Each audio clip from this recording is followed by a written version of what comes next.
Hello मित्रों, नमस्कार। स्वागत है हमारे एक और नए वीडियो में। आज हम बात करेंगे भगवान श्री कृष्ण द्वारा कहे गए कलयुग के 5 ऐसे सत्य जिन्हें आप नहीं जानते होंगे। महाभारत हिंदू का ही नहीं, समस्त मानव जाति का ग्रंथ है। इससे प्रत्येक मानव को अच्छी शिक्षा और मार्ग मिल सकता है। प्रत्येक मनुष्य को इसे पढ़ना चाहिए, क्योंकि महाभारत में जीवन से जुड़ा ऐसा कोई भी विषय नहीं है जिसका वर्णन ना किया गया हो और जिसमें जीवन का कोई समाधान ना हो। इस ग्रंथ में देश, धर्म, न्याय, राजनीति, समाज, योग, युद्ध, परिवार, ज्ञान, विज्ञान, अध्यात्म और तकनीकी आदि समस्त विषयों का ज्ञान वर्णन मिलता है। आज के इस वीडियो में हम महाभारत का ऐसा प्रसंग के बारे में बताएंगे जिससे आज का मानव बहुत कुछ सीख सकता है। बात उस समय की है जब 5 पांडवों को वनवास हो गया था। वनवास जाने से पहले पांडवों ने भगवान श्री कृष्ण से पूछा, हे श्री कृष्ण, अभी यह द्वापर युग का अंत काल चल रहा है। आप हमें बताएं कि आने वाली कलयुग की चलिए गति क्या और कैसी होगी।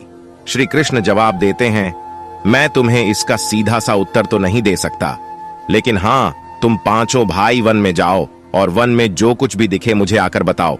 मैं तुम्हें उसका कलयुग में प्रभाव बताऊंगा। इसके बाद 5 भाई वन में चले गए। उन्होंने वन में जो देखा वह देखकर आश्चर्यचकित रह गए।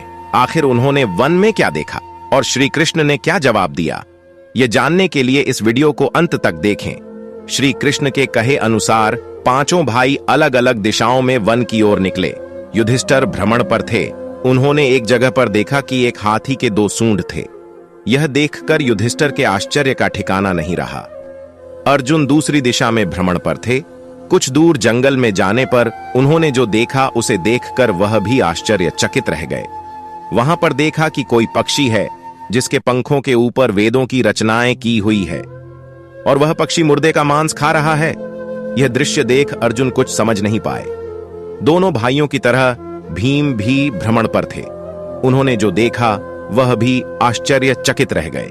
उन्होंने देखा कि गाय ने एक बछड़े को जन्म दिया, लेकिन जन्म के बाद में गाय बछड़े को इतना चाट रही है कि उसका बछड़ा लहूलुहान हो गया है। सहदेव भी भ्रमण पर थे तो उन्होंने चौथा आश्चर्य देखा। उन्होंने देखा कि 6-7 कुएं हैं जिसमें पानी है और बीच का एक कुआं खाली है। बीच का कुआं काफी गहरा होते हुए फिर भी पानी नहीं है। घोर आश्चर्य हुआ, ऐसे कैसे हो सकता है।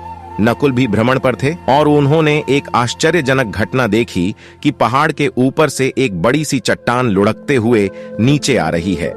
वे कितने ही वृक्षों से टकराकर उनको नीचे गिराते हुए वे आगे बढ़ जाती है। विशालकाय वृक्ष भी उस रोक न सके। इसके अलावा यह चट्टान कितनी ही अन्य चट्टानों के साथ टकराई, फिर भी वह उसे रोक नहीं सके। अंत में वह एक अत्यंत छोटे पौधे का स्पर्श होते ही स्थिर हो गई। इसके बाद 5 भाई एकत्रित हुए और शाम को भगवान श्री कृष्ण को अपने अनुभव सुनाए। सबसे पहले युधिष्ठिर ने कहा, मैंने तो पहली बार 2 सूंड वाला हाथी देखा। यह मेरे लिए तो बहुत ही आश्चर्यजनक था। भगवान श्री कृष्ण कहते हैं, धर्मराज, अब तुम कलिकाल की सुनो। कल युग में ऐसे लोगों का राज्य होगा जो दोनों ओर से शोषण करेंगे, बोलेंगे कुछ और, करेंगे कुछ और, मन में कुछ और होगा और कर्म कुछ और। ऐसे ही लोगों का कलयुग में राज होगा। तुम कलयुग आने से पहले तक राज्य कर लो। युधिष्ठिर के बाद अर्जुन ने कहा, मैंने जो देखा है वह तो कहीं ज्यादा आश्चर्यजनक था। मैंने देखा कि एक पक्षी के पंखों पर वेदों की रचनाएं लिखी हुई है, पर वह पक्षी मुर्दे का मांस खा रहा है। श्री कृष्ण कहते हैं, कलयुग में ऐसे लोगों रहेंगे जो बड़े ज्ञानी कहलाएंगे, विज्ञान की चर्चा करेंगे, लेकिन उनके आचरण राक्षसी होंगे। वह बड़े पंडित और विद्वान कहलाएंगे, किंतु यह देखते रहेंगे कि कौन सा मनुष्य कब मरे और हमारे नाम से संपत्ति कर जाए। हे अर्जुन, संस्था के व्यक्ति विचार करेंगे कौन सा मनुष्य मरे और संस्था हमारे नाम पर हो जाए। हर जाति धर्म पर प्रमुख पदों पर बैठे विचार करेंगे कि कब किसका श्राद्ध हो और कौन कब किस पद से हटे और हम उस पर चढ़ जाए। चाहे कितने भी बड़े लोग हो, परंतु उनकी दृष्टि धन और पद के ऊपर ही रहेगी। ऐसे लोगों की ही बहुतायत होगी। अर्जुन के बाद भीम ने अपना अनुभव सुनाया। भीम ने कहा कि गाय अपने बछड़े को इतना चाटती है कि बछड़ा लहूलुहान हो जाता है। श्री कृष्ण कहते हैं, कल युग का मनुष्य शिशुपाल हो जाएगा। कलयुग में माओ की बच्चों के लिए ममता इतनी बढ़ जाएगी, उन्हें अपने विकास का अवसर ही नहीं मिलेगा। मोह माया मैं ही घर बर्बाद हो जाएगा। किसी का बेटा घर छोड़कर साधु बनेगा तो हजारों व्यक्ति दर्शन करेंगे। यदि अपने बेटे ने साधु बनना चाहा तो रोएंगे कि मेरे बेटे का क्या होगा। इतनी ज्यादा ममता होगी कि उसे मोह माया और परिवार में ही बांध कर रखेंगे। उसका जीवन वहीं खत्म हो जाएगा। वास्तव में लड़के तुम्हारे नहीं हैं, वह तो बहुओं की अमानत है और लड़कियां जमाइयों की अमानत है, और तुम्हारा यह शरीर मृत्यु की अमानत है। तुम्हारी आत्मा परमात्मा की अमानत है।